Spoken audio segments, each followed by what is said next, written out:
All right, ladies and gentlemen, welcome back to another deeper dive edition of the Modjeska Simkins School of Human Rights. I'm Dr. Robert Greene II, lead instructor for the Modjeska Simkins School.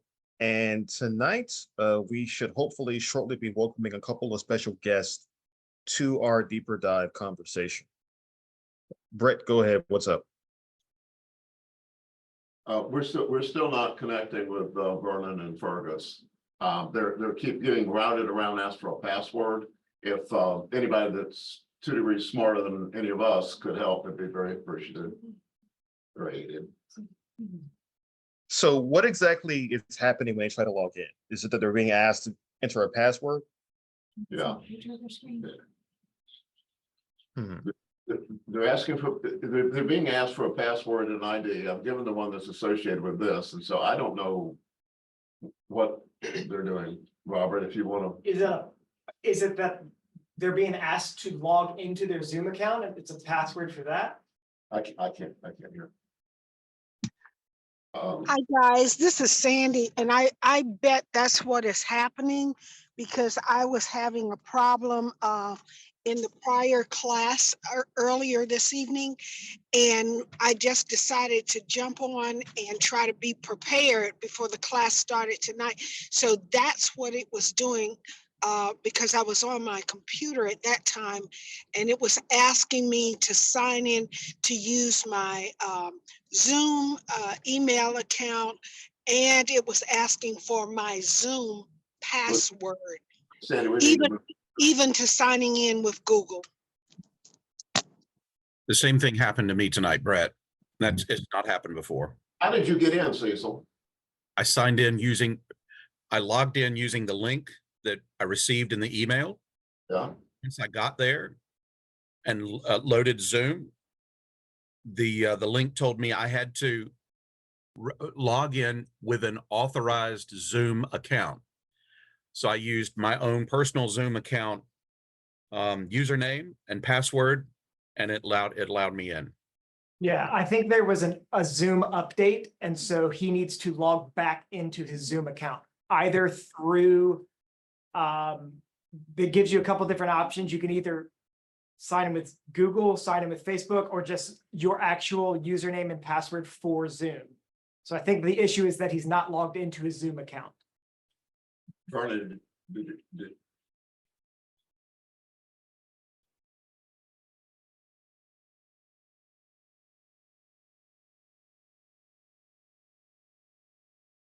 the meeting ID is 864 0635 0964, and then the passcode, if they're asking for a passcode.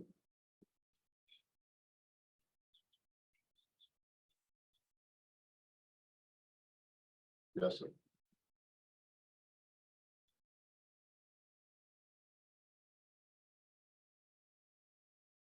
So if he gets the message, sign in to join, or don't sign in, what you do?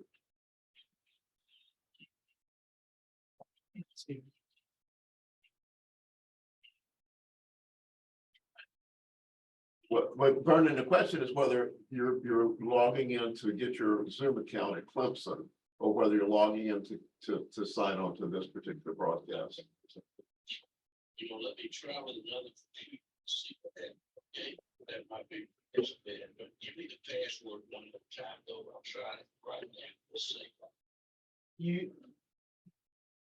I don't think you're gonna need the passcode. If it does ask for a passcode, the passcode is 0. Okay, we tried this before. Let's try it again. 0. Passcode is 0.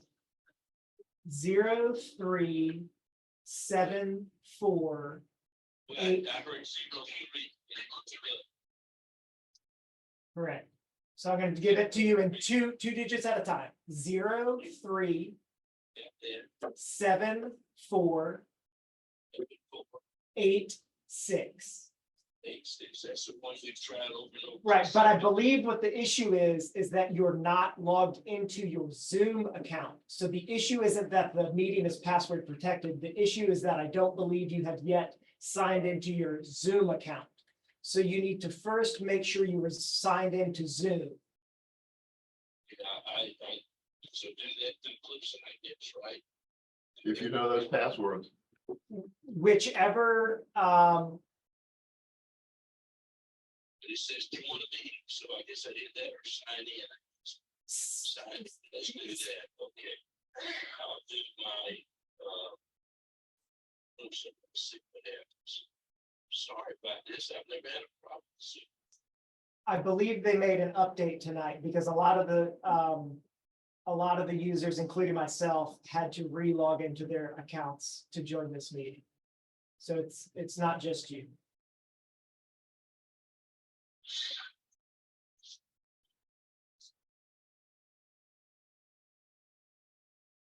It's not even recognizing my own password thing in this. Does it give you, what type of email account do you have? Do you have a Gmail account? No, I'm using the Clemson. Clemson's address? I do have a Gmail account. We'll need to use whichever email address the meeting link was sent to, which is your Clemson account, yeah. Okay, it was the Clemson account, and here's the one Brett just said, sent go directly. And it gives me the same thing, Vernon, Burton, and Clemson, I'm not a robot. Okay, not a robot. Meeting has started, it said register and join, so I hit register and join. Correct. Open Zoom us. Then here before the thing is gonna come back, yeah, sign in, don't sign in, or launch meeting. The host requires authentication on the commercial Zoom platform to join the meeting. Please sign in with meeting ID 84, whatever. He should just launch meeting. Yeah, hit launch meeting. Okay, I've done that before too, but we'll try it again. And it says open Zoom us. It get me back in that loop again. I've been there before. I can't believe this. We Okay, can try the computer. That's the only thing I can think of.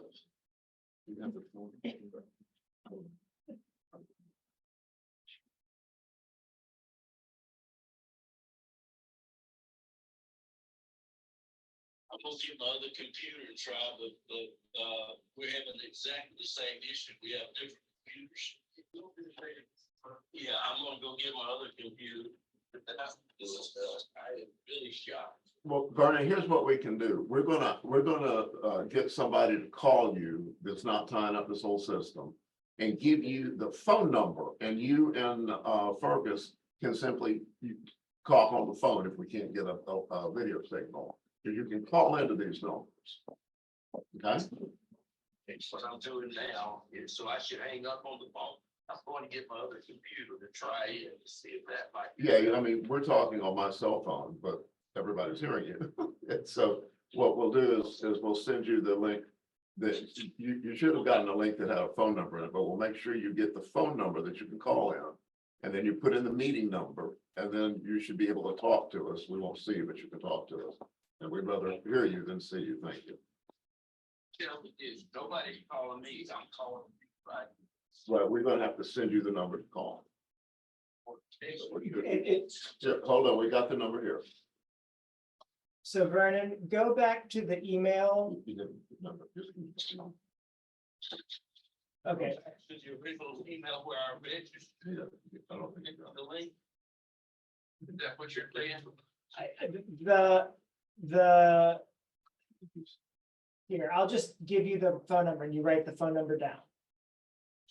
You ready to write it down? Who are you talking to? I'm talking to you, Vernon. I'm gonna give you a phone number to call. And you'll be able to join the meeting via your phone. Just.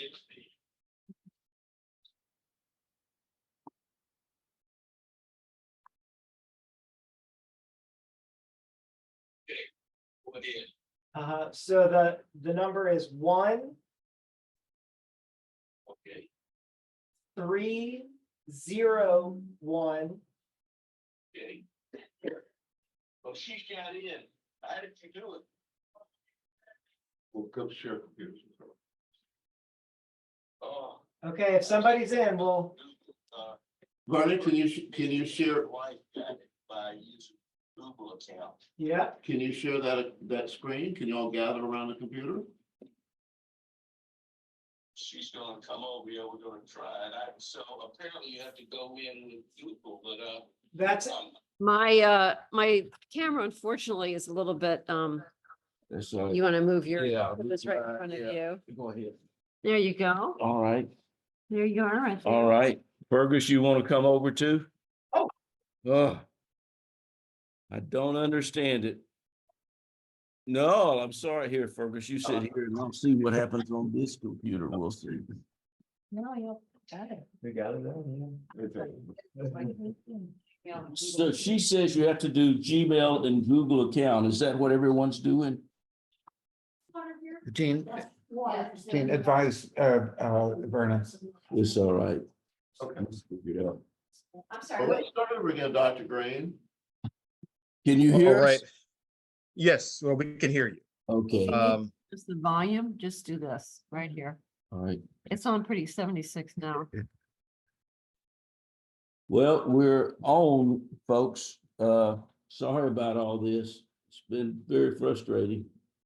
But thank goodness Gene was here. Yes, I'm known as tech support in our household. Yeah. All right then. Well, as I said in the chat, these are the modern joys of life on Zoom. So I can assure you that as difficult and frustrating as this was, I've seen even worse at Claflin and elsewhere. So let's go ahead and restart. Welcome back to the Modjeska Simkins School of Human Rights. This is, of course, one of our deeper dive conversations. And this evening, we are pleased and honored to have several guests with us who, despite what Zoom was trying to do, are able to, in fact, join us this evening. I think this proves that the spirit of Wade Hampton III may yet be with us after all, trying to stop this conversation. But despite that, we are going to push ahead. So tonight's deeper dive conversation is actually Guess about what? I'm on my computer now too, with my old computer.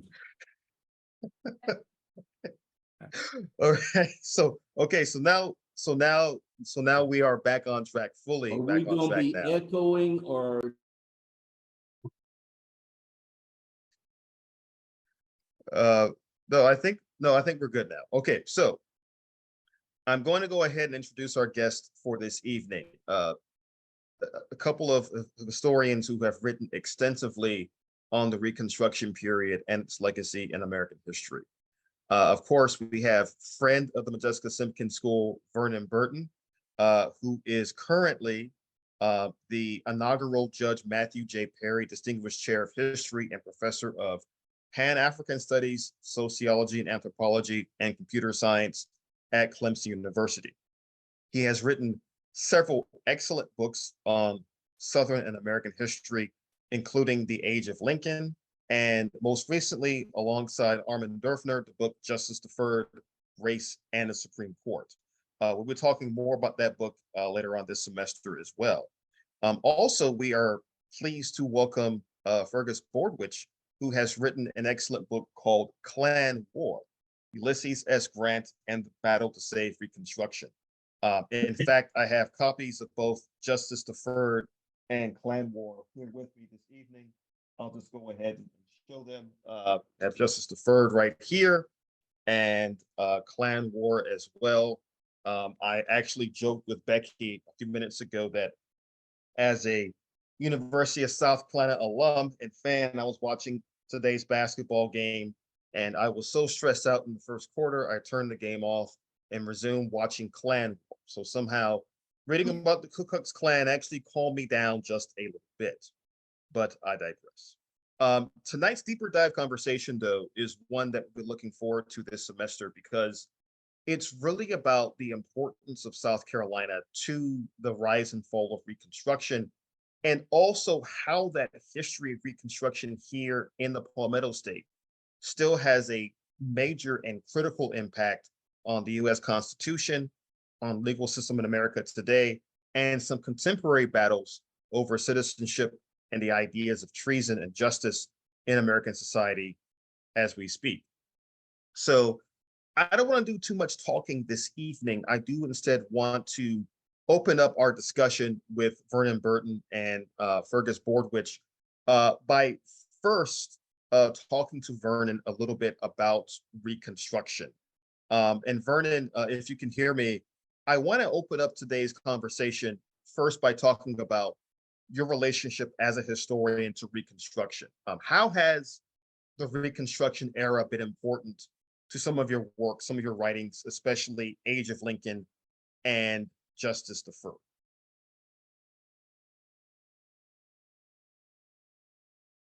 Vernon is muted.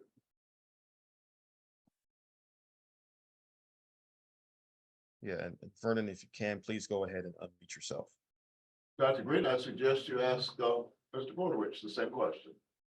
Sure. So Mr. Bordewich, I first off, I'm happy that you're able to join us this evening.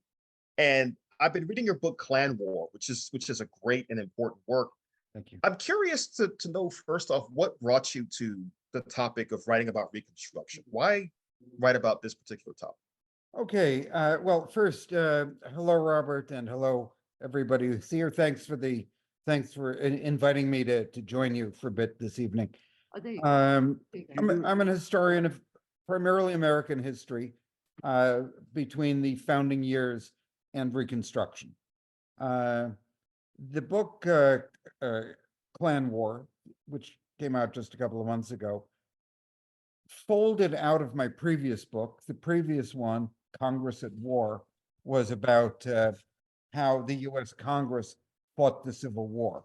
That's to say, and individuals who loomed large in that book, like Thaddeus Stevens, Charles Sumner, and others, were, of course, as you all know, prominent in Reconstruction. And in short, I'll try to be concise here. Reconstruction was revolutionary. It was a revolution in society, the economy, and race relations in the southern part of the United States, and ultimately with ramifications beyond the South. It was the Union victory in the war was a moment of immense possibility for the United States. No matter how Reconstruction played out, it was going to be difficult, it was going to be contentious, it was going to be very likely violent, it was not going to be smooth. People who have enjoyed more or less absolute power don't yield it easily. That said, I was interested in exploring both politically and politically in Washington, and then on the ground, how those years played out, and especially in the face of a counter-revolution, a reactionary movement to overthrow fragile Reconstruction governments and the embryonic two-party system in the South. Of course, as you all know, there was no Republican Party before the Civil War in virtually all the slave states. I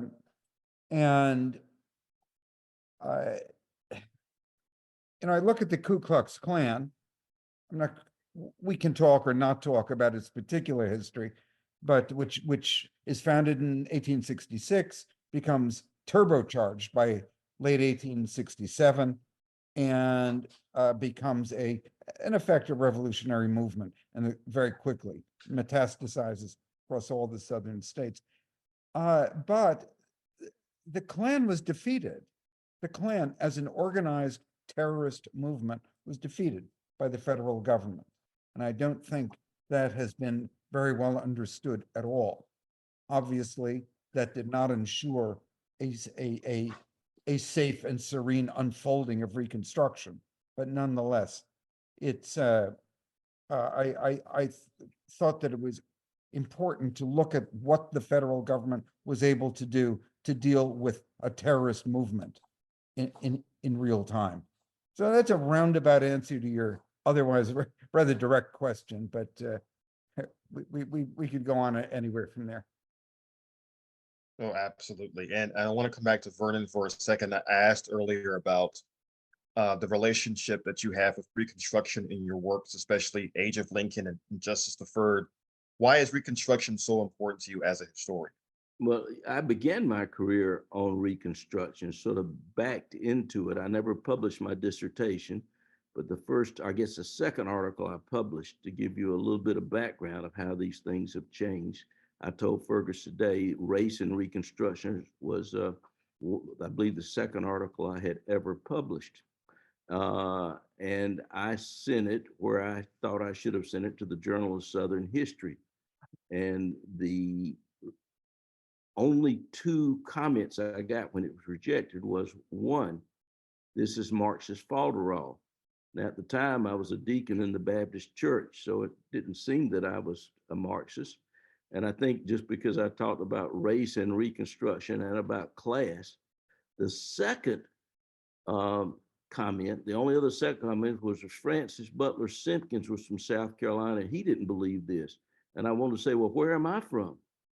I gave this paper initially at the Organization of American Historians, and the commentator, now Joel Williamson loved it, but the other commentator and said, now come, Mr. Burton, you are a young historian. You don't truly believe that Black people were doing these things and legislators and passing these laws in the home of Pitchfork Ben Tillman, do you? So that's sort of where Reconstruction historiography was when I started. I got great pleasure years later when the editor of the Journal of Southern History said, Vernon, why don't you send us an article? We really ought to be publishing your work. And I said, well, now that you mention it, why don't you go look in the file? This was a different editor, incidentally, John Bowles, and we've had a good relationship ever since. But I say that to those of you historians, don't get discouraged just because of rejections. You have to sort of follow your own commitment, understanding, and more important, follow the evidence. The study I started out to do is sort of what Steve Hahn ended up doing after I ended up not doing it. I was going to study development of the tenant farm system. And initially I wanted to compare in Reconstruction, whether it was Beaufort and Edgefield, low country and up country, but it became pretty much overwhelming when you get into particularly the size of Edgefield district. And I was trying to link up people through the censuses and those sorts of things. And I ended up backing up, starting with the 1930s, or where I thought to begin the beginning of tenantry, and ended up in Reconstruction, discovered this extraordinarily progressive period, the most progressive period I think that probably South Carolina has enjoyed. I don't want to take anything away from Dick Riley, but I really think it was an exciting time.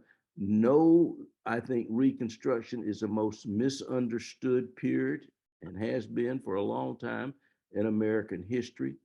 The creation of the myth that we look at of the old South and the preservation of the South and the Civil War has pervaded. Even when I was testifying in California once in El Centro, the state's attorney said, well, Professor Burton, we do not want to have a reconstruction like they did in South Carolina about voting rights there. And this was in the 1990s, and let alone South Carolina in the 1980s. I stayed with Modjeska Simkins, as Brett knows some, and I regret that we never talked about the civil rights movement. Very rarely we spent all our time talking about Reconstruction and how important it was and how misunderstood it has been.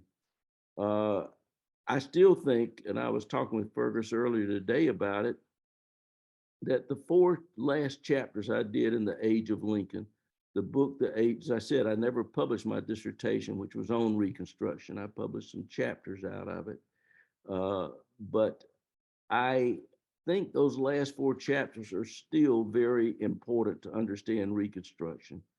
And I am playing and continue to toy with the idea and would appreciate any feedback if people look at it. Is it still as good as I think it is? It's hard to judge your own work.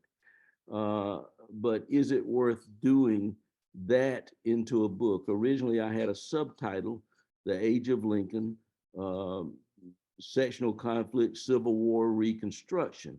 But my editor did not like subtitles. I think he was wrong. I think people understood what the book was and what I was trying to do. That is to see how Lincoln's ideas were formed, how Lincoln governed during the Civil War, and then how his legacy played out during Reconstruction. And we do a little bit of that, Armin and I do, and Justice Deferred, to show just how progressive Reconstruction was and what a difference it makes who is president and who is elected. Because we forget in the United States that we're not a parliamentarian form of government. It's a winner take all. And that president appoints not only all the Supreme Court justices for lifetime appointments, but the federal justices. And in the case of Lincoln, even people who decided whether Black people or not would be able to keep the land on the coast, particularly around Beaufort, the rehearsal for Reconstruction area, Hilton Head, St. Helena Island. And we even show in detail what a difference it made for those 3 commissioners that Lincoln appointed versus what happens with Andrew Johnson.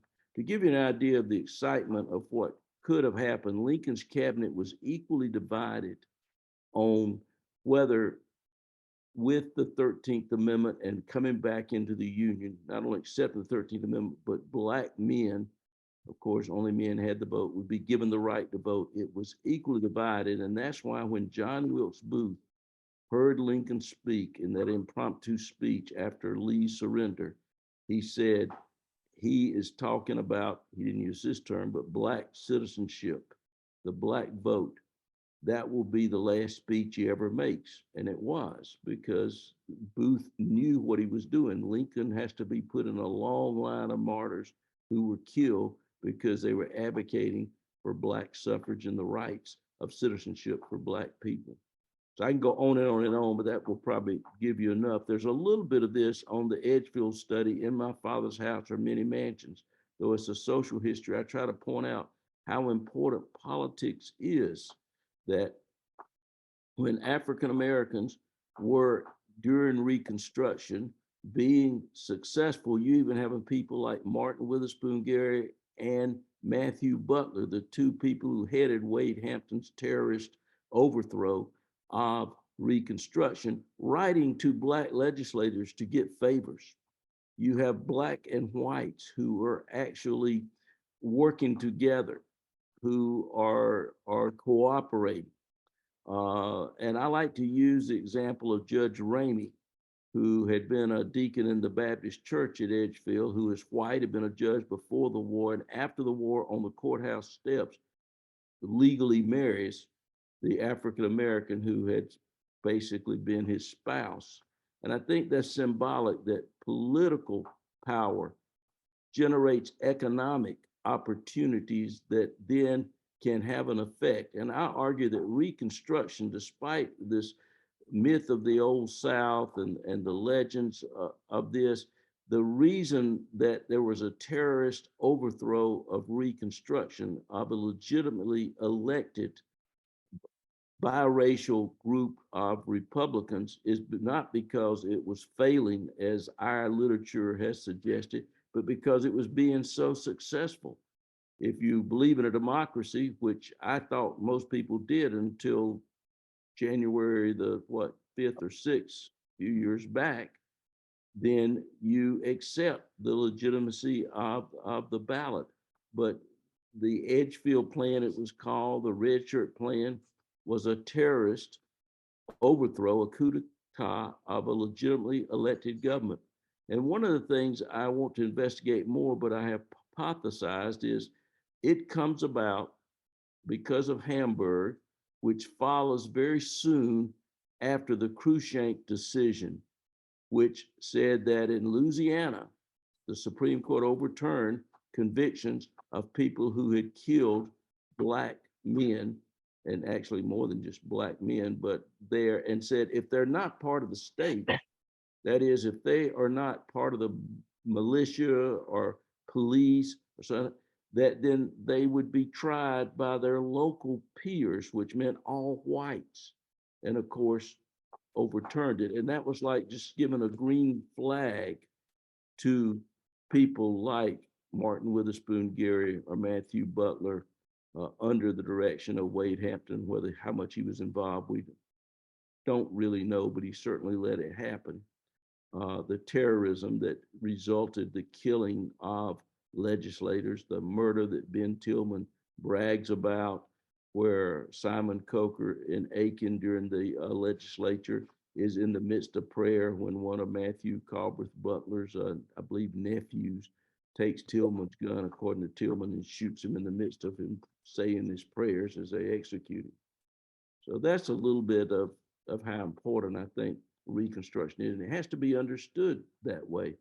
I mean, one of the things that Fergus shows so well is the Klan was stopped in South Carolina in those 9 counties, that federal intervention mattered and enforcement of the laws mattered. Go ahead, Brett. I see your hand is raised.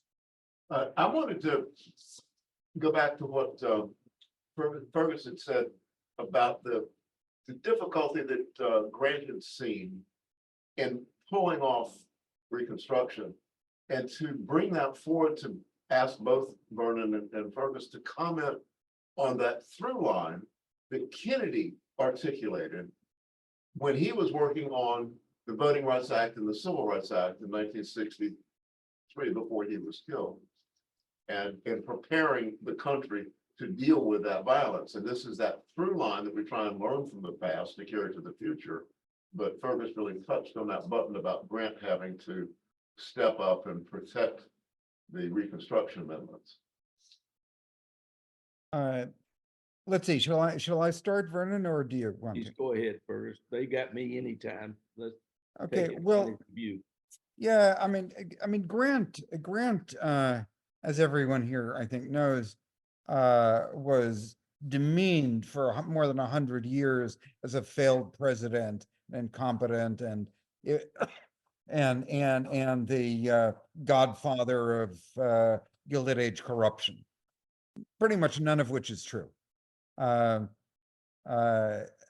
seen through the lens of civil rights, which is precisely what the long lost cause Jim Crow era did not want you to see through.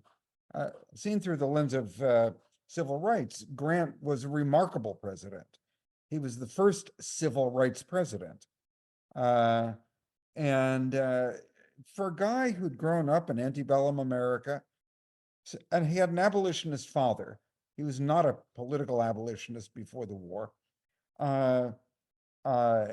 but came to understand, I mean, his growth is a remarkable trajectory from a guy who was just did not like slavery, but was nonetheless kind of complacent about it, to somebody who recognized that slavery was a moral and political catastrophe for the United States, and who wholeheartedly embraced the post-war amendments. Grant put his prestige, and he had a great deal of prestige. Bear in mind, he was regarded in his time as the George Washington of his day, until his enemies kind of shackled him to corruption that did exist in the administration.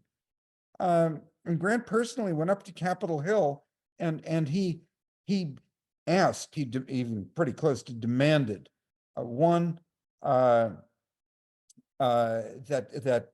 members of Congress legislate to enforce the 14th Amendment throughout the South, which is being violated from one end of the former Confederacy to the other, that he be given federal power to act against the Klan. And yes, there was a military component to that, but the other component, which I think perhaps will lead more directly into what I suspect Vernon will talk about, is that he dispatched federal prosecutors into the South, not enough of them. Why? Because Congress wouldn't fund enough of them. That gets deeper into the politics of that time, which I don't think I'll do, but And none, reflects the politics of our own time, I fear, Fergus. very much so. But if we're speaking of the 1870s, he did send prosecutors, the attorney general, his attorney general, Amos Ackerman, from Georgia, by the way, although New Hampshire born, traveled down to South Carolina, to Yorkville then, in York County, South Carolina, and guided the military and civil assault against the Klan, personally presided over it. And it's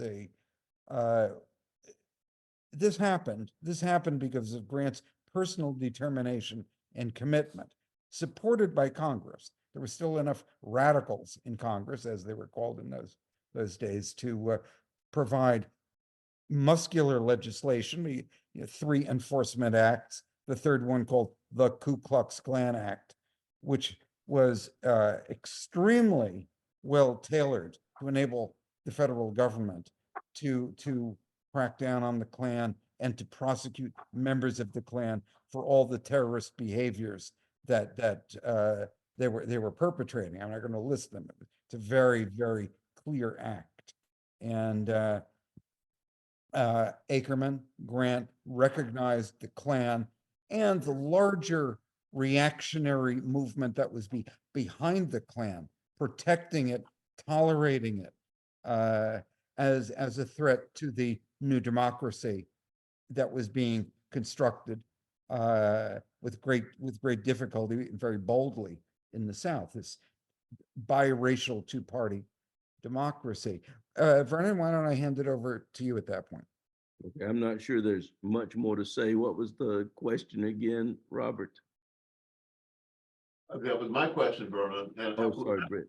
I'm really interested, obviously, in these things that happened in South Carolina that Grant had the leverage in. And as Fergus just said, that Grant stepped up and sent prosecutors into York, South Carolina, but that followed through. I mean, there were trials, there were arrests, there were prison sentences. And part of it, what I think that we're trying to dig out is South Carolina's weighty responsibility is perceived by those that were opposed to slavery in starting the war.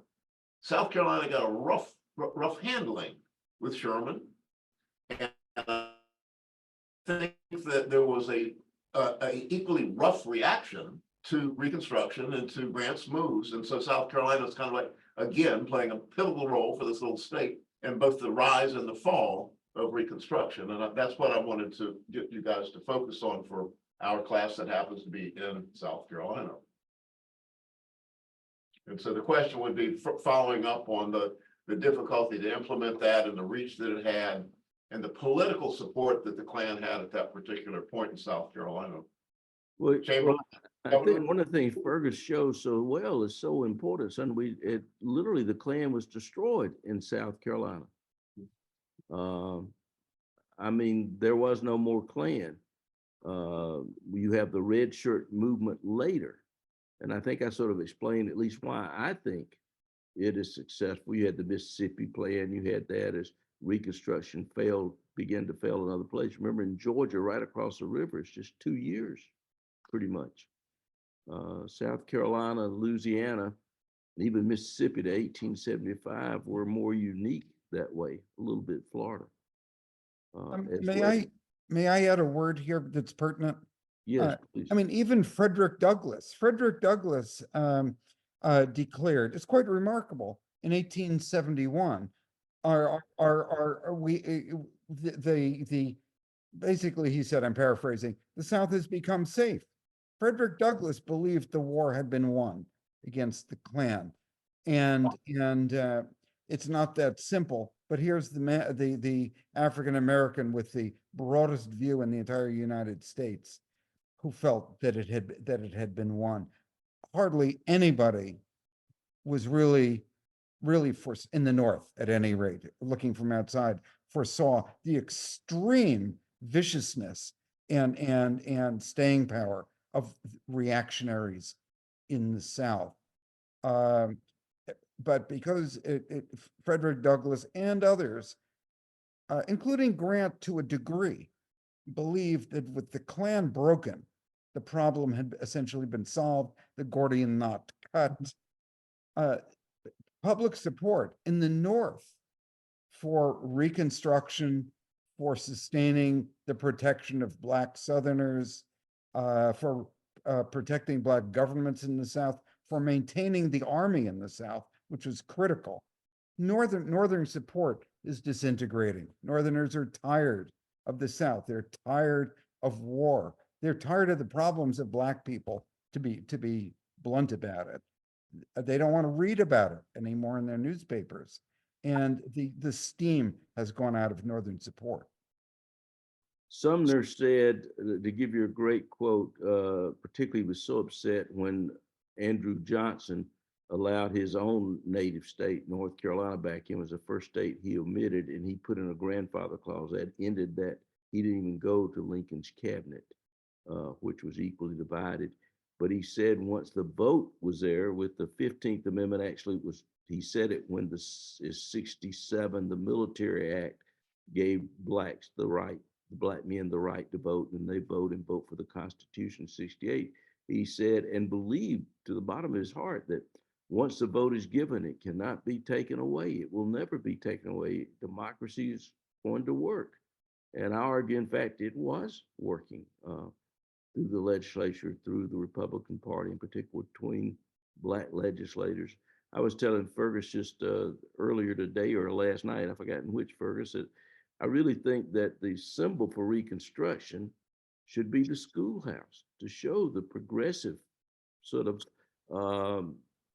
nature of it. It was Robert Smalls who in 68 introduced not only the first time in South Carolina public education, but the first of any state in the United States that required the state to have public education for all children, Black and white. It's pretty amazing when you think about it.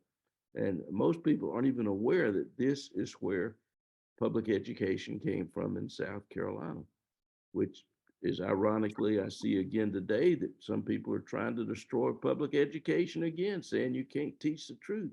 Evidence doesn't matter. It probably doesn't need to be said, and maybe it's more justice deferred, but think about the change in the Constitution with that 13th and 14th and 15th Amendment. It's extraordinary. You go from all the rights reserved to the states to the guarantee of the federal government to what is we think of as positive liberty as opposed to the negative liberty, or the story I love that Lincoln told when he wrote back to the Black church that had sent him a Bible. And he says, the wolf complains, but first he says, we have had no good definition of liberty. This is 1864. You can see Lincoln's positive view now of what's happening. He said, we've had no good definition of liberty in the United States. You know, the wolf complains that the shepherd keeps him from his liberty of eating the sheep, while the sheep thank the shepherd for protecting them from the wolf eating them. And he says that's particularly true if the sheep is a Black sheep. He's writing to Black people on this. And then he goes on to say, now we have a definition of liberty that will maintain itself. Same thing as Sumner believed and others, that we'll have this taken care of. There will be the positive liberty to protect the rights of freedom and what would later become the guarantee of equal rights and equal protection of law, and then the 15th Amendment, the vote, none of which should have even been necessary for what the 13th Amendment really did, which was to end the bonds, the way it was interpreted, end the sort of badges of slavery, which would mean not voting, not being able to go to the same theaters or shops as whites and other things. So each step was that way, but the way the 13th, the 14th, and 15th Amendment, and this was done pretty much calling on Father Abraham, even though he was dead, and it was Grant who led in those things. Grant pushed for that 14th Amendment in particular, calling Iowa that bright radical star for giving Black people the vote, for moving and the changing. We forget, because we know how horrible it ended up, the idealism that began with Reconstruction, particularly from the North. This was the fulfillment of the Declaration of Independence that has sort of come about with the Civil War, moving from a war to preserve the Union, and there's good reasons for that, into one that combined preserving the Union and ending slavery, and then making citizens of those people that had been enslaved. So it was a powerful time. And if you look initially, before Johnson gets to be president, you had a lot of white Southerners not saying, don't take my land, or don't read there saying, don't take my life. There was I still believe there was this flexible time. There was this plastic time, that there was a real opportunity, sort of like the first the Briggs v. Elliott, what we call early, other people call Brown decision, but we in South Carolina, thanks to particularly the great Cecil Williams, are arguing it should have been Briggs v. Elliott / Brown at a minimum, that the Southern Baptists endorsed it at first. It's very similar, that second Reconstruction, the first Reconstruction. It's only when I think people see that maybe the North is not as committed to these issues themselves, that you get back to the kind of terrorism that we find in 1875, 1876. But for a while, I think there was a commitment to it, both North and South. And I'm amazed. We disagree a little bit on Zuchek's book on South Carolina. I like the book, but I think he's wrong. I think it was working. There were a lot more whites. I have challenged student after student, go into any community during Reconstruction, and you will find white people supporting Reconstruction, and not just poor whites at all. In almost every instance, there are people of wealth and stature. Many have been big enslavers themselves, but it's not just this small number that I think so many people find it easy to explain, well, that's why it didn't work. And I've often said, to me, the great problem is, and I find myself facing a dilemma of my own making, it wasn't that every white person in South Carolina rode with Martin Witherspoon Gary and with Matthew Butler or with Hampton's red shirts. It was just good people, decent people, white, sat back and did nothing so that the terrorists could prevail. That they did not accept what was central to Lincoln, and that was the rule of law. That something was beyond the rule of law for them. And then we, with this whole lost cause initiative, rewrite this history to make red shirts out to be heroes, the Ku Klux Klan to be heroes. If you read the Sims book that I came up with, says it saves South Carolina and civilization. It's just the opposite. But yet you can understand, when you were an expert witness on the stand, that a judge who had grown up with the same textbooks I had, it takes a long time for interpretations to filter down into the public schools, where I really believe teachers are doing God's work and have done such a great job that I think now, that's why you see the legislature trying to stop the telling of truth and saying that evidence doesn't matter. And I think that is still that legacy of the lost cause that's having a rejuvenation at this time. Dr. Ray, we've got some raised hands and questions. Yeah, I see them, yes. Before we get to Elizabeth's question, Vernon, could you repeat the title of the book you mentioned a moment ago that you disagreed with? how do you spell it, Fergus? Zuchek? How do you say it? Z-U, It's Z-U-C Z-E-K, and is it Rubin? No, but it's pronounced Zuchek. Zuchek. He's very good historian. He did an Zukzek. encyclopedia. I like the book, don't say, but I disagree with the interpretation that it was doomed, that didn't have white support. Yeah. And so few white supporting Reconstruction. Yeah, the author, I Was- believe the author's first name is Richard, isn't that Yeah. right? I believe so. Richard He Zuchek. did a good encyclopedia. I did a couple of essays on an encyclopedia of Reconstruction as well. Now, was the book you're talking about State of Rebellion, Reconstruction in yes, South Carolina? Yes, yes, Okay. yes. I'm going to put a link to it in the chat. And I didn't mean Elizabeth. to say that it was a bad book at all. I Mhm. actually think the book is good, but I think he has bought in too much to what people just assumed was, as opposed to looking at the evidence itself. Of the Right. support. Right. Elizabeth, go ahead with your question, please. I have a question, but I just wanted to share a few things. I guess people are aware that our esteemed governor is the great-great-grandson of the defense counsel for the Klan. You know, And also, he's also, Elizabeth, it was his maybe great-great-grandfather who massacred blacks people at the Battle of the Crater. Right, yeah, he was a cavalry. And then Brian Kemp. officer. What happened to these folks? They never go away. Brian Kemp's family introduced slavery into Georgia.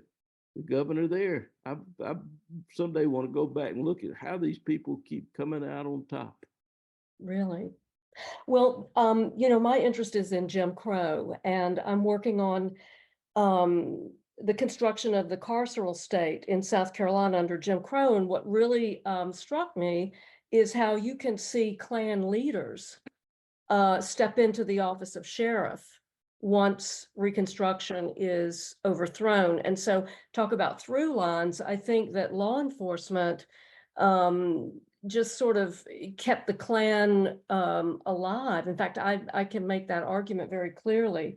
And just recently, because I've been thinking about Jim Crow as a fascist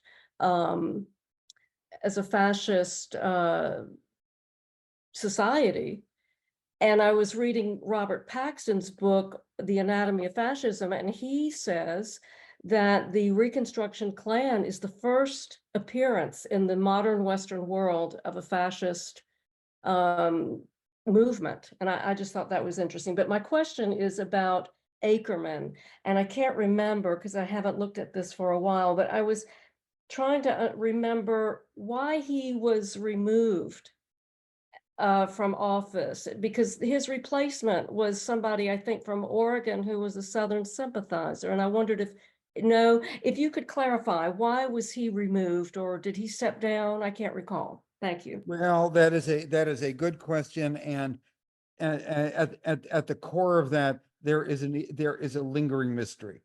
Okay, Amos Ackerman didn't have a constituency of his own. He was an excellent choice for Attorney General. It was a very bold choice, but he was plucked out of Georgia. Grant was determined to have a Southern Attorney General, and there were only about 2 or 3 possibilities. But Ackerman was not skilled in the ways of Washington, somewhat to his credit. I mean, he's a spotless guy. I mean, really, really somebody we all ought to know and honor properly. Okay, what really went wrong had nothing to do with Reconstruction. As best we can piece together, it had to do with his having crossed certain railroad barons regarding basically sweetheart deals for wealthy investors, and people having offended people who swung a lot of weight in Washington at the time. He was replaced by I think it's George Williams, isn't it, Vernon? It's George, right? I think so. Yeah, George Williams, who was who was from Oregon.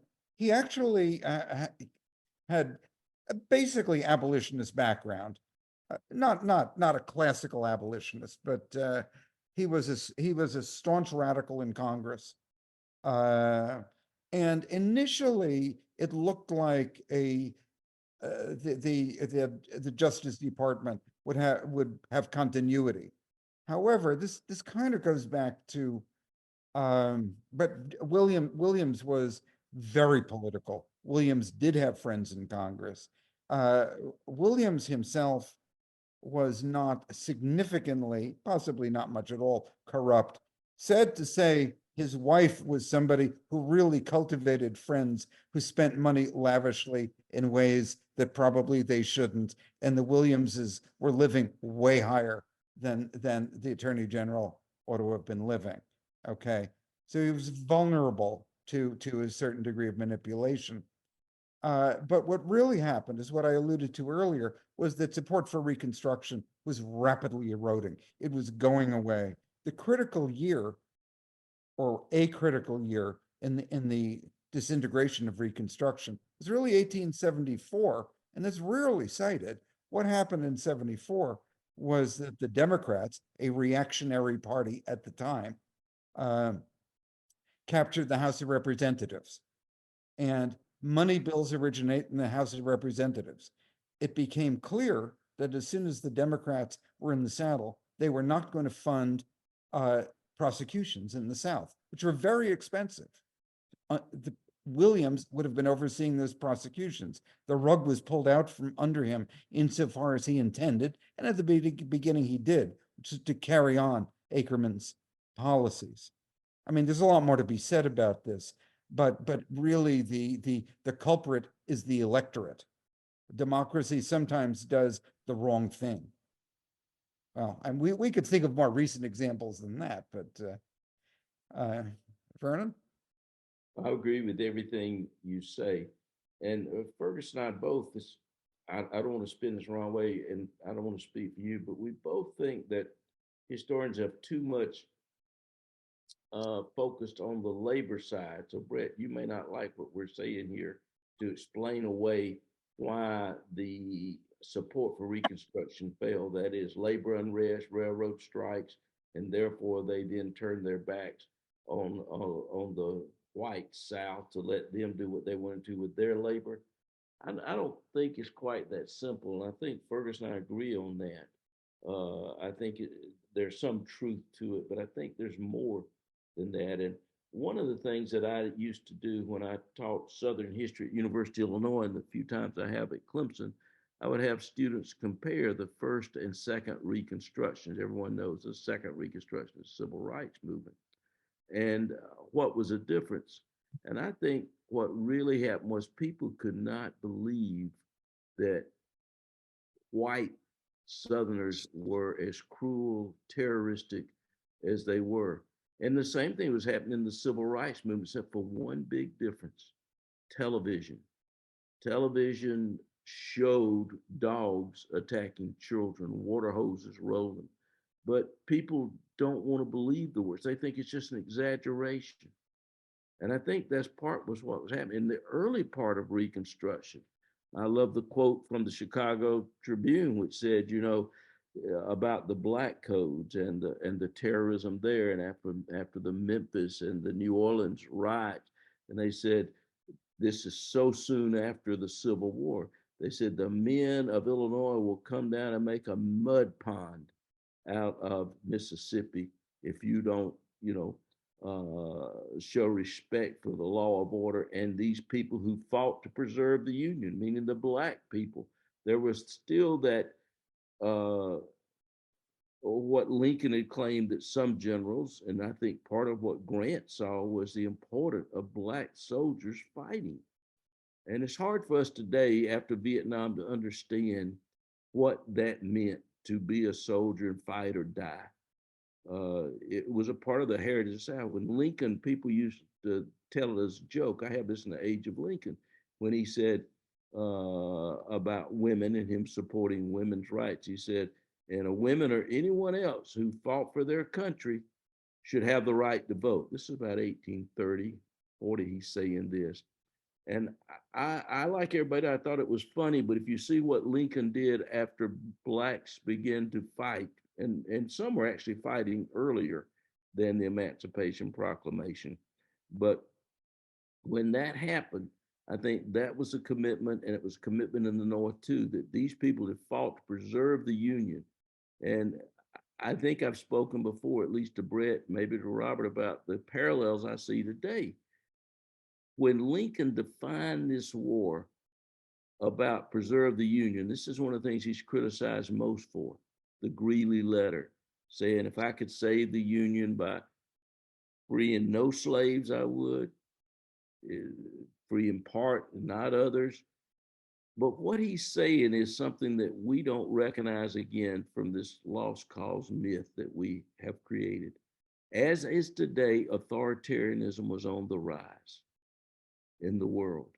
Literally, Lincoln was, he may have been sort of a country bumpkin, but he read the world's press and news letters and papers. So we know we had the American Revolution inspired the French Revolution all over. There is a republic actually in Mexico, but like one of my favorite musicals, Les Miserables, the failed revolution of the 1830s, Napoleon III is back on the throne. He appoints Maximilian to be a ruler of what had been a republic in Mexico. Garibaldi, who's been fighting to liberate people in Latin America, goes and reunites Italy thinking it's going to be a democracy. It becomes what? A monarchy. People have decided that when Lincoln says the last best hope, they have decided that democracy doesn't work. It's much better to have an authoritarian regime, very similar to what we see happening today around the world. Authoritarianism and people liking it and saying this is the better way to govern.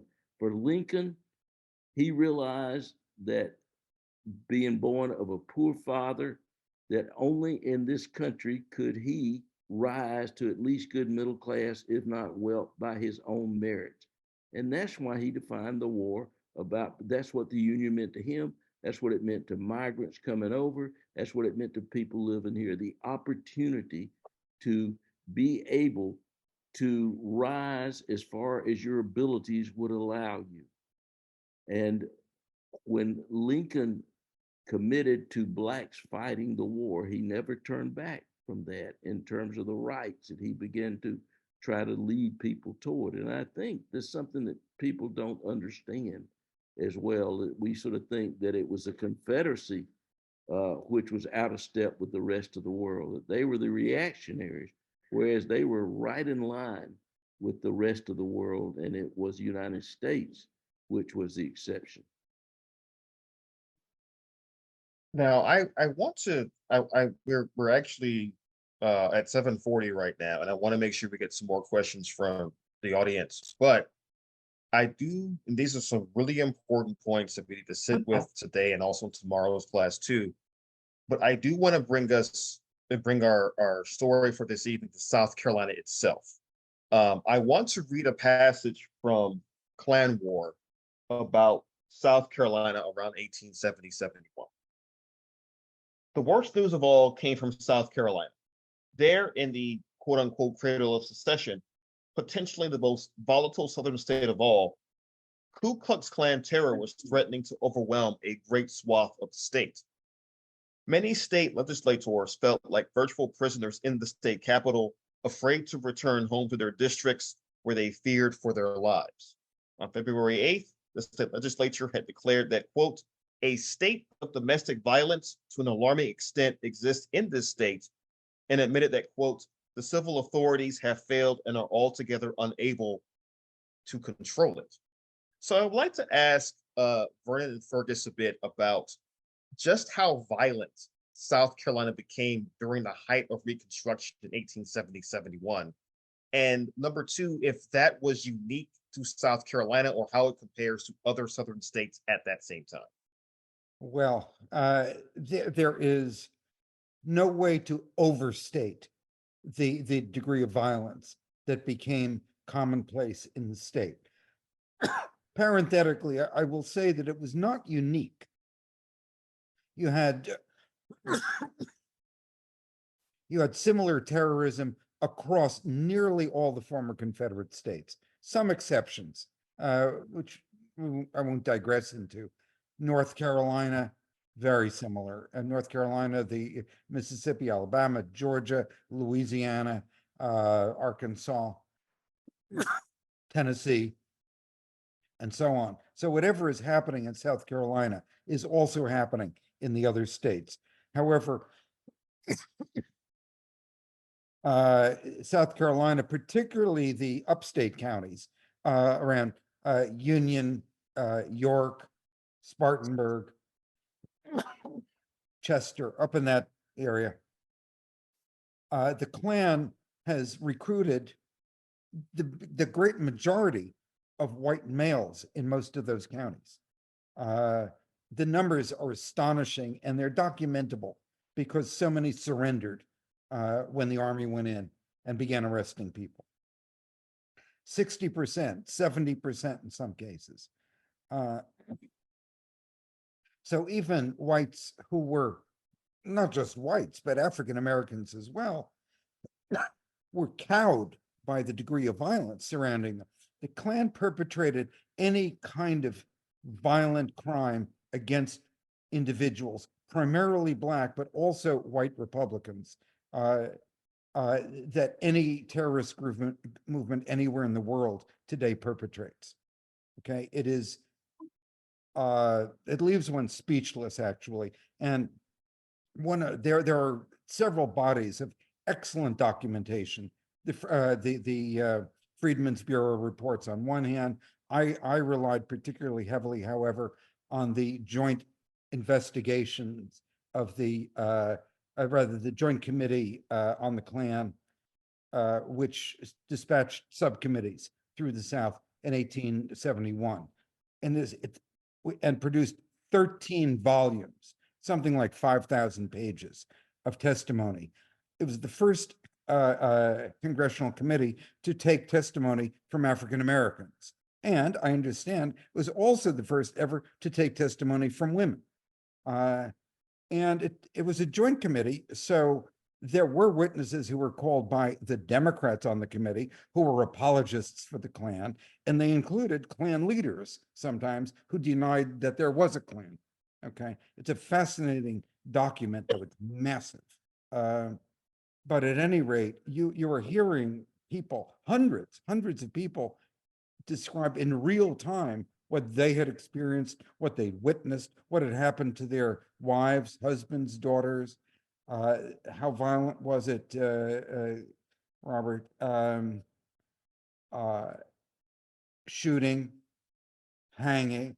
I mean, lynching. The word lynching then referred to extrajudicial killing and also torture, not that didn't necessarily result in killing. So I'm using the word in pretty much the 19th century, but people typically dragged out of their homes in the middle of the night by 10, 20, 30 armed Klansmen, their clothes torn off, flogged in their yards, beaten to death, their women folk raped, sometimes in front of members of the family, people thrown off bridges. In York County, there's a particular man, Jim Williams. The Klan virtually always was going after people who were leaders or had leadership potential, and to destroy them. Jim Williams was dragged out of his house in the fashion I just described. He was hanged from a tree. He clung to the branch. Somebody climbed up and cut his fingers off. You know, I mean, I could go on. I don't want to sound pornographic, but if you read enough of this, it is really awful. The worst was not perpetrated every single time, but it was always there. It was always a threat. Much of the crime was sadistic. Some of it was sexual, really grotesque stuff sometimes. So people had a great reason to be scared, and things were done to ordinary citizens. Members of the state legislature were killed. Local officials, those who activist Republicans, primarily Black, but also in some cases white. So I don't want to belabor this any further, Robert, but that was the Klan's modus operandi was pretty similar everywhere. Well, did President Grant send in the troops and suspend habeas corpus in South Carolina because the violence was earlier or because it was more intense? Because it was more intense. It was one of several epicenters, of which there were actually many across the South. It wasn't violence, and Klan activity wasn't uniform by any means. It tended to be focused in and most violent in counties where there was an approximate balance of population between white and Black, and where therefore power was up for grabs. One of the interesting elements about it being focused in the upstate is it hasn't been that many decades prior to that the entire upstate was fighting against the plantation leadership from the low country. And so there has been, since the colonies here, this difference between the upstate and the low state. So I think there's something there that could be probed. Thank you, sir. It's interesting because of the civil rights movement and what the myth of integration with dignity is. Best I can tell, the dignity was on the part of people like Matthew Perry, Harvey Gantt, people who did the integration, not the other way. But this idea that we people in South Carolina, we're not like those rednecks down in Georgia, Mississippi, and Alabama. When if you look back at the literature and someone like Walter Hines Page, he said he would rather be an imp in Hades than an African-American in South Carolina. He didn't say Mississippi. So that legacy of the violence and what Elizabeth talked about in particular of the Jim Crow South. And I do want to go back to what Elizabeth said too, because are you talking about the second Klan that comes along, Elizabeth, as the sheriffs, which is a different Klan? Or are you talking No, I'm talking about the first Klan. And not the red shirt movement in the Jim Crow era? Well, J.C. Long, who I was just going to write a note, Alan Trelease identifies J.C. Long of Union as, now I'm sorry, I don't have the exact reference, but he essentially says that he led the most outrageous attack on the jail there in Union. He ranks that as the worst, like he was one of the most fearful Klan leaders, and J.C. Long becomes sheriff of Union County right after the end of Reconstruction, and he held that office for quite some time. And he's not he was part of the 1871 Klan. Right. Wow. Mm-hmm. And but you see, that's what I'm finding is that you can go back and track sheriffs who have either their fathers were Klansmen or red shirts, and these are the people that now take charge of law enforcement. And if you really, and I've been immersed in Jim Crow law enforcement, and it runs right out of the Klan playbook. So that's all I'll say. One of the things Fergus and I both are interested in is to see if there's any continuity between the 3 or 4 Klans, depending on how you count them. And that's what I was wondering you were getting at. That's very, very interesting. I can see that happening because of after it's happened. I did notice someone mentioned about the Rosie View we're given a reconstruction. I want to say you're right about land, but remember people at Hilton Head, the people at St. Helena Island, they did get land. South Carolina put up a land commission to allow African Americans first as the first opportunity to get land. And we talk about this a little bit in Justice Deferred, how the first Freedmen's Bureau included land, and then the idea would be the Homestead Act would make that available. Didn't work out and things, but I loved, even back when I did this first article in the 1970s on race and Reconstruction, when they were killing people in Edgefield, terrorists. Then Lawrence Kane proposed a bill that you would tax the landowners in that area to support the wives and children of the people killed. It really matters who has political power. It really matters that you can use the law to counter these things. And I think that's why you have the violence that comes, is because they were using the law. Very sophisticated politics, particularly among African Americans and their white allies during Reconstruction. So I don't think we're painting necessarily a rose. Of course, it would have been better. And in fact, Sherman's order, of course, Lincoln accepted it. It was only after Andrew Johnson comes in that that's turned back the other way and the land redistributed, but it didn't get redistributed on Hilton Head or St. Helens, some of those other places where when Lincoln had sent in the commissioners earlier, they ruled in the favor of the former slaves.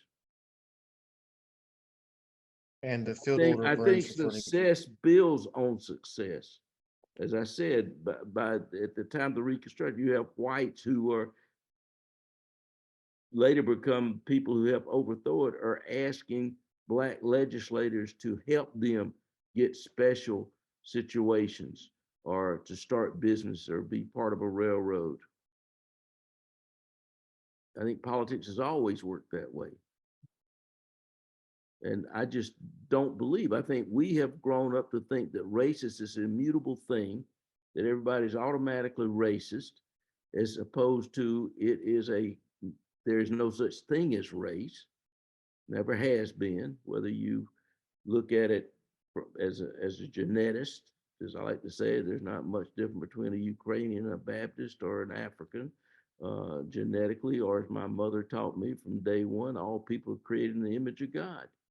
But we have created laws that forced different ways of discriminating against different people, primarily based on their ancestry or their color. And those laws created racism, even though there's no such thing as race. And I think that's so important to understand about Reconstruction. That's why I think Reconstruction was working. But I admit, most people don't believe that. So go ahead and go with the majority that are wrong if you want to. It's all right with me. Thank you, Dr. Gray. All right. I do want to ask one more question before we get to questions from the audience and questions in the chat, which is, again, tonight's conversation is really trying to connect Reconstruction in South Carolina to the here and now, but I do want to talk briefly about the connections between the collapse of Reconstruction in the 1870s in South Carolina to the 1895 Constitution in South Carolina.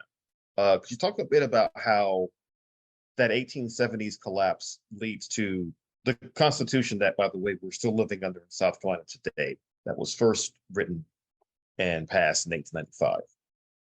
Robert, I think it's important for people to realize that we know what happened, but people didn't there. You can read at Laura Towns and others down on St. Helena Island, you know, they don't really have an overthrow of that Beaufort area. Instead, it's not till 78 that do it. And people still have hope until that Constitutional Convention. Ben Tillman's very clear. He knows what he's doing because you have to stop Black people from voting or to have these rights. And using these neutral sounding laws, which don't say Black people can't vote. It just finds those characterizations that would most apply to Black people that would put the limits on whether you can vote or not. Not at all unsimilar to what we see going on today again. So I think it's important to understand that it didn't happen all at one time. That's what scares me today. Is you begin with just a small laws like closing polling places out in the rural areas where Black people could come to vote. And then until you get enough people in your legislature of one political party, they can make any laws they want to.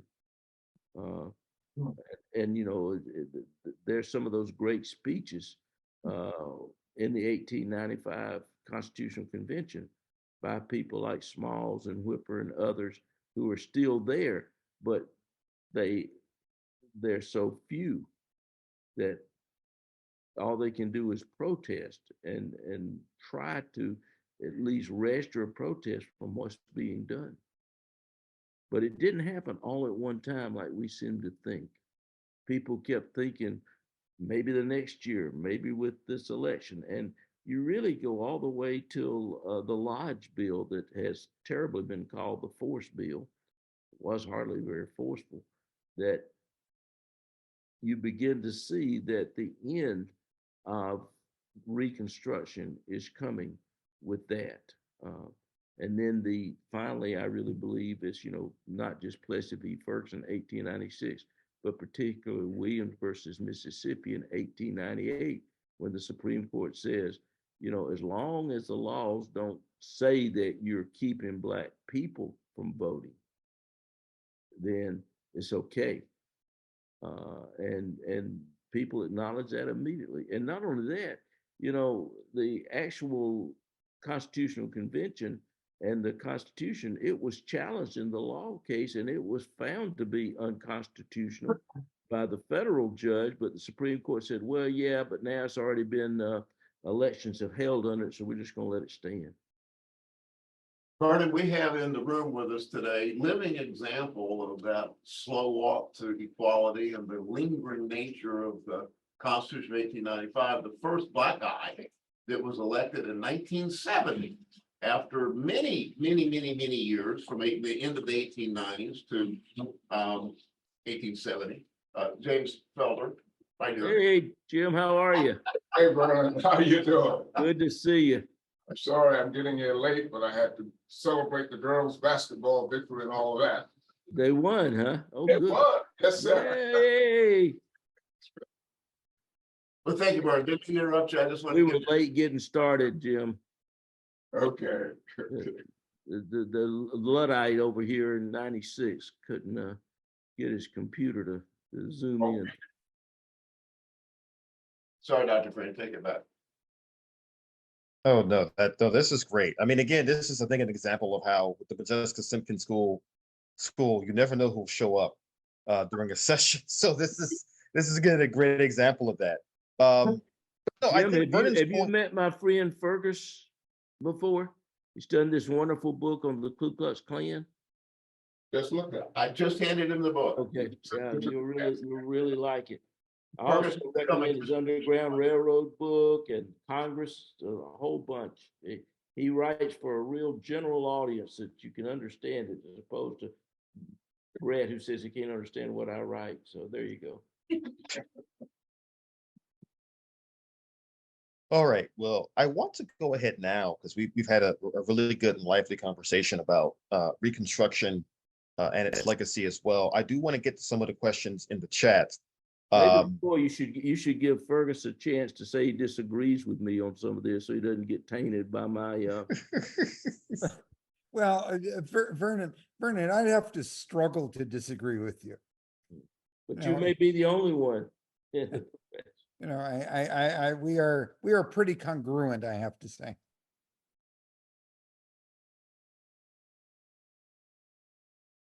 All right. Well, Cecil Rigby has a couple of interesting questions in the chat, and I think his question that he posted about 40 minutes ago kind of ties us all together. So I want to go ahead and read it now. He wrote, or typed rather, what do you think are the greatest fears in South Carolina among the legislators and electorate that lead them to even today oppose various forms of proposed social inclusion, such as intermarriage, economic equality, political equality, or educational progress? In short, what Cecil asked is it time for a third Reconstruction? Of course, the second Reconstruction being the Civil Rights Movement. Yeah, there's overdue time. And of course, Reverend Barber called for it, Joseph Pinnell in his book. The problem is, I hate the word and don't even like to use it. And the idea that what we have called redemption, which is a great word that comes out of the faith tradition. And it just shows how masterfully people can use the language. And I think Fergus and I both agree a better usage of the language is counter-revolution, because Reconstruction was a revolutionary period, and these people who overthrew it were counter-revolutionaries. And I think this similar to today with some of these issues. But fear is one thing. And I think I remember when I went to Dr. May's 100th anniversary, would have been his 100th birthday. And I was the only non-African American there, as I remember. It was at Morehouse College. And a number of younger African Americans were, in fact, saying we were better off under Plessy v. Ferguson, separate but equal, because since Brown v. Board, or as Jim Felder and I like to say, Briggs v. Elliott, it's hurt the Black community things. And finally, I thought this is terrible for the white redneck from South Carolina to stand up and say, but I said, what you got to remember is we've never had integration. We got rid of de jure laws, but we have continued to have segregation. It may be as high now as when you had de jure laws. And one of the things that happened is when people don't know other people, while the Klan was so strong in the 50s here, when I grew up on the mill village, it was there, not the rural image that people had of farmers living out beside each other pretty much, but on the mill, which was completely segregated by law, I might add. 1915, South Carolina legislature passed a law so that Black and white could not work in the same mills. And I think there's always been this fear, and you project your worst fears and your worst fantasies. And the other thing that goes back that we have forgot, but you can look at the literature before the Civil War. What was the greatest fear of whites? That Blacks would revolt. And they would revolt and kill the whites and punish them as they had been punished. And there's still that fear.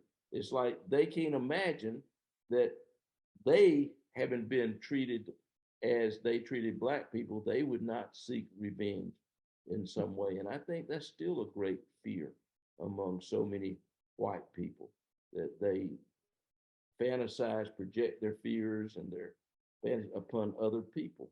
So I think that's a lot of it. Individual legislation, some of it is just, as first I'm saying today, it's just plain politics, that you want to disadvantage the other political party. And like with Reconstruction, once you get rid of enough of the other political parties, so you no longer really have a two-party system, you pretty well do what you want to do.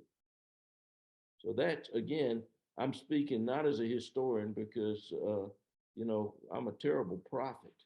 I think I'm a good historian, but I'm a terrible prophet. We shouldn't be projecting over that way, but that's how I see it in a historical context.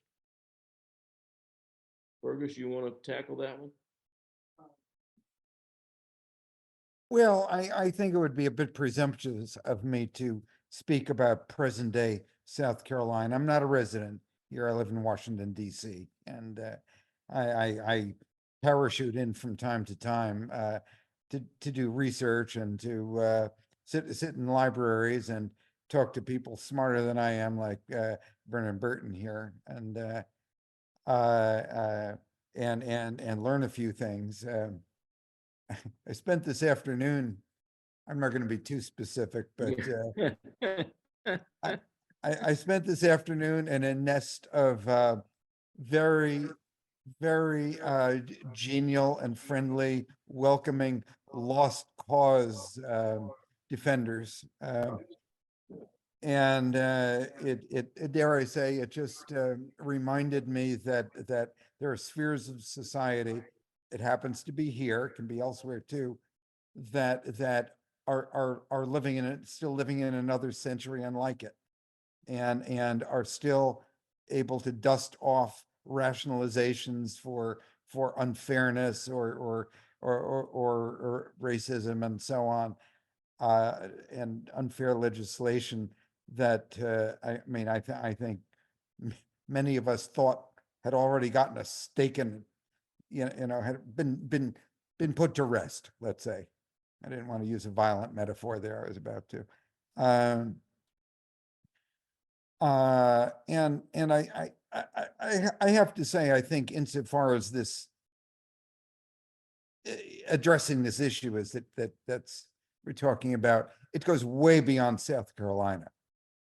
Goes way beyond South Carolina, and I think a state of mind and attitude, whether it's based on race, based on class, or based on demonization of the other, has become nationalized in a way that I haven't really seen in my lifetime. And the lost cause mentality has been transmogrified into a sense of national victimization by certain categories in society that are encouraging tens of millions of Americans to lend their support and their money, the support of a raw demagogue who has of a type that has.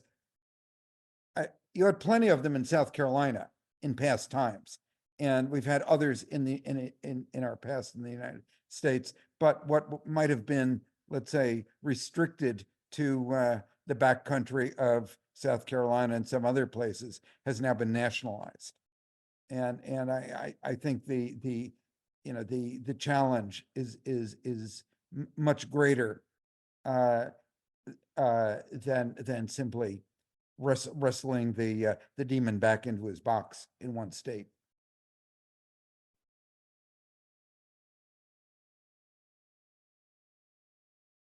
I think that's a really important thing for us to think about here, because the Modjeska Simkins School, of course, while it is focused on South Carolina, we always note that the changes we're making on a local and state level will reverberate across the country, will have an impact if we can work with folks all across the country to make those changes really mean something. And I think with tonight's conversation, I do want to get to a second question posed by Cecil Rigby that's also in the chat.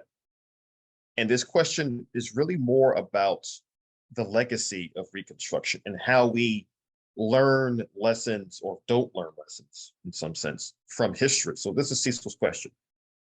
In an essay Dr. Burton wrote in The Meaning of South Carolina History titled The Black Squint of the Law, he wrote, "We must ask ourselves a crucial question. What kind of response does awareness of past injustice have to evoke in order to serve as a constructive force for the future? And what responsibility, if any, does this problem impose upon the historian?" Now, Cecil's question is this: 33 years after having written that, do we have a better idea about what kind of response we should have to our past to influence the future for the better? And I would highly encourage both Vernon and Fergus to respond to that question. Fergus, go ahead. We've talked about this among ourselves or between us. Well, I think a number of some of our conversation already has worked around this question, I think, and as Vernon articulated very, very eloquently a bit earlier, Reconstruction was a period of, especially the early years, immense possibility, and there was a window there for several years. It was slammed shut by Andrew Johnson, frankly. His nearly 4 years as reactionary president when it comes to Reconstruction and race, negated the possibilities for revolutionary transformation that were already extant in the South. And if you read early travelers in the South in the early years of Reconstruction, I mean, they find all kinds of things, including virulent race hatred and so forth. But nonetheless, very frequently on the part of white Southerners, who recognized they lost the war. They fought a war to defend and protect slavery, and they lost it. I mean, a recognition of reality that became airbrushed during the Jim Crow Lost Cause generations. And I think the possibility for creative politics, let's call it, it's a term I happen to like. I live in Washington. For creative politics, for working with, for building political change out of realities, not just impotent aspirations.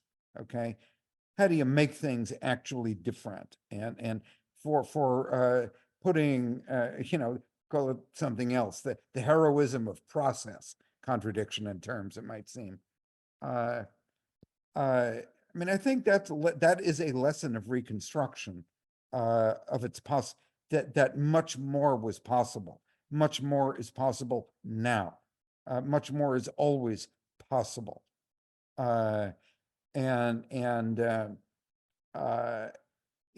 think, I mean, one of the most heartening and exciting aspects of studying Reconstruction is the extraordinary dynamism of freed people rushing to schools, packing schools, demanding, seeking education, because people knew, everybody knew that education was the door to opportunity, having an effect in the public realm, and so on, to prosperity, and so on.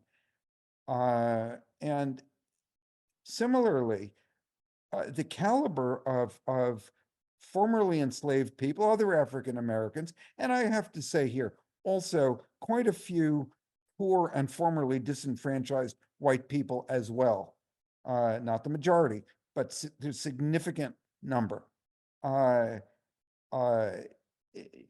Demonstrates, the human possibility that's there to be liberated, and that people, people have that within them, and we saw that supercharged, of course, especially during the Obama administration, just the way people responded to politics, and the invigoration of people who'd felt marginalized, many kinds of people. So I think that's also, what I'm really speaking to here is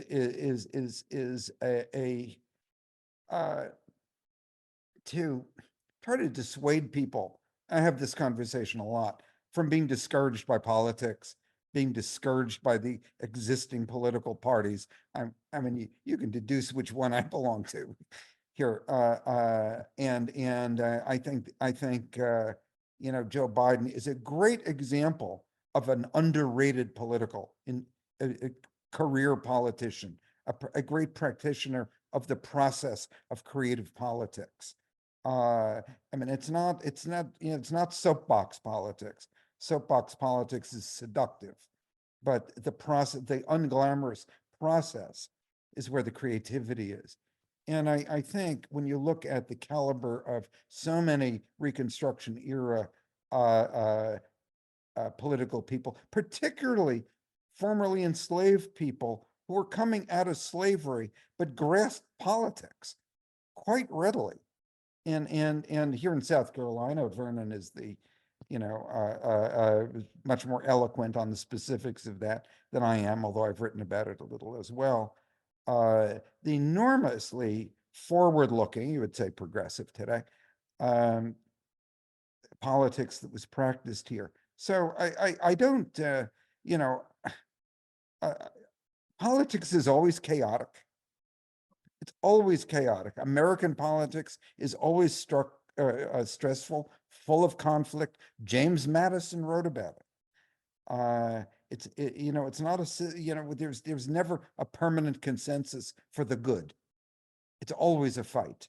It's always a fight. And a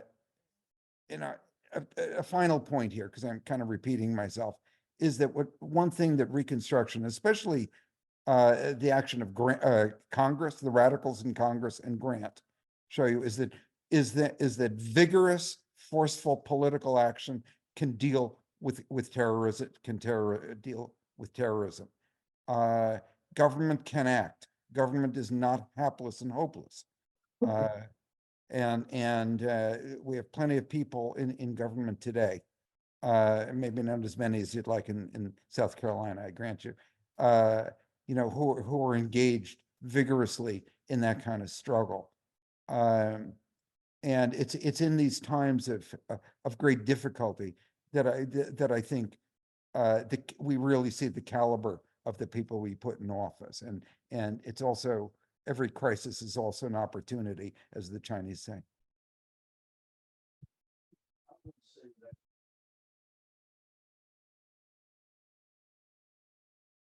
Vernon, you're muted right now.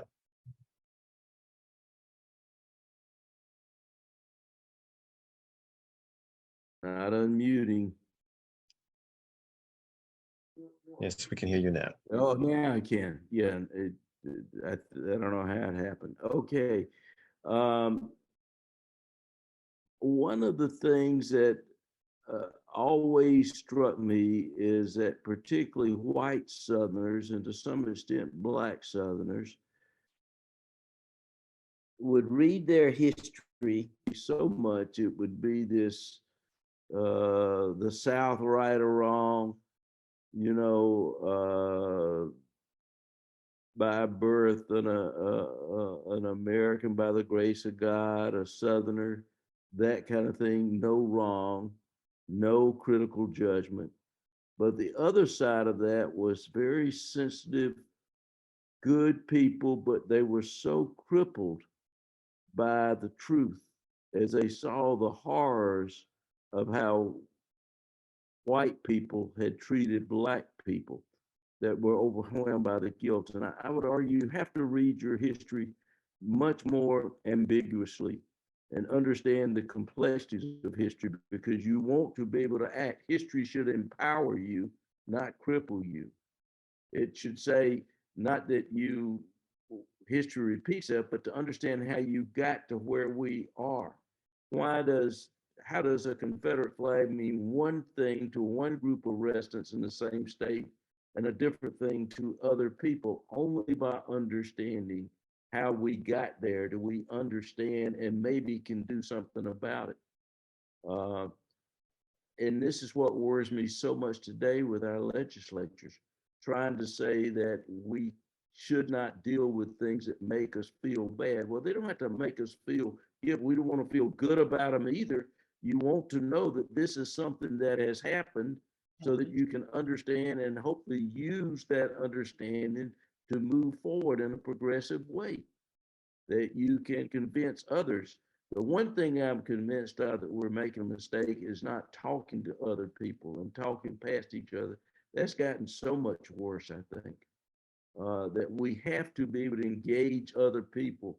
And as much as I may dislike what they believe and think, I've got to accept they really believe that, and hopefully we can find a place that we can engage and let at least evidence this nonsense that started with English professors that everything is absolutely true is just not there. There are facts, that there's evidence to lead us to that. And we in the South, in particularly white South, have been more guilty than anyone of creating a false history, and then everyone believes it because it's in some book or in a film. And I think we have to learn to think critically, and school children will not be able to think critically if they aren't given evidence to make up their own mind. When I did a workshop in Lincoln's Unfinished Work for high school teachers, Heather Cox Richardson gave the keynote for that for me. And then Jim Lowen and I did an all-day workshop with teachers. What it really, I think, is so important is let people read those primary documents. What people said, what they said about the cause of the Civil War at that time, as opposed to what they said after they'd lost. the evidence is clear, it's there. And the same thing goes with Reconstruction, not what Ms. Oliphant Sims said or Ms. Sims Oliphant said, but what people were saying at that time. And also the evidence of what they were doing, building schools, building roads, bringing infrastructure, places for people who did not have supportive places to live and what we would call poor houses, modernizing, they thought, which it changed very quickly, the criminal justice system that Elizabeth is interested in and incarceration, all of these things. Reconstruction was a powerful time, and I believe it was a successful time that we just have not wanted. It's much easier to buy into the lost cause myth.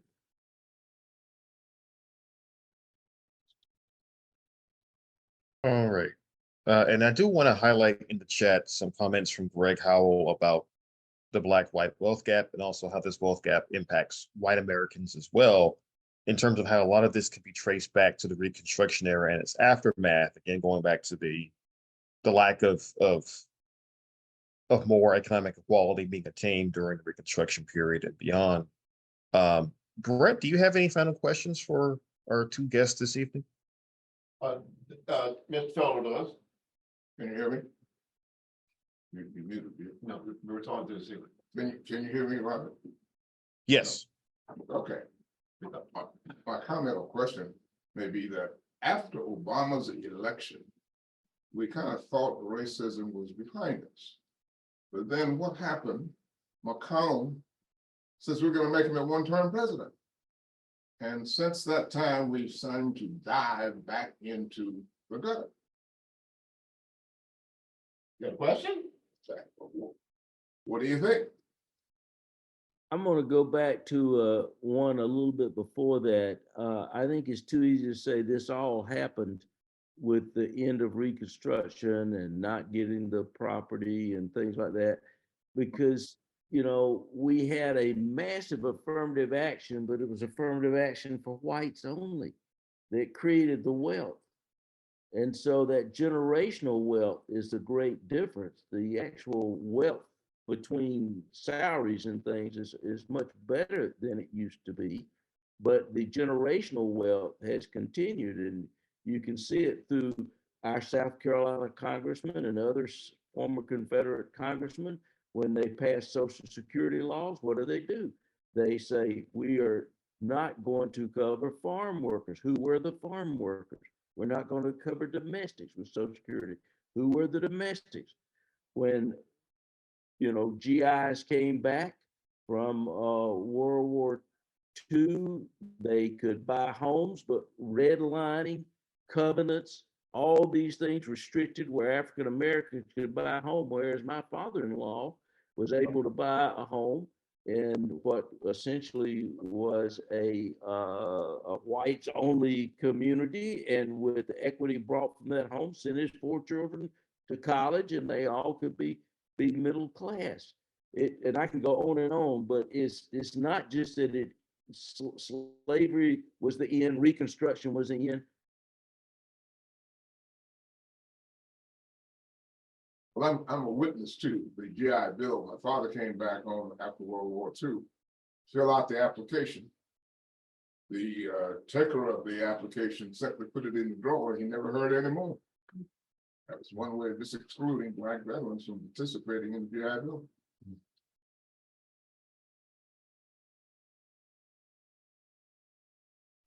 I'm sorry, we're having to move Vernon over to this screen. His own screen went blank. Yeah, I just noticed that. Okay, in fact, I'll move over to him. Hold on. Luckily, we're in the same room, just on different sides. Here you go, Vernon. I think my computer just crashed. What else could go wrong, Fergus, today? Oh, we can work on it. Yeah, we'll work on it. As my beloved aunt used to say, it can always be worse. There we go. I think my computer just died, not the battery, but the whole computer went blank.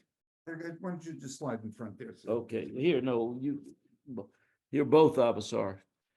I don't know if you folks heard me or not. Try again, Vernon. Again, Well, I don't even know where we were. I was going on so long. Do you? Fergus?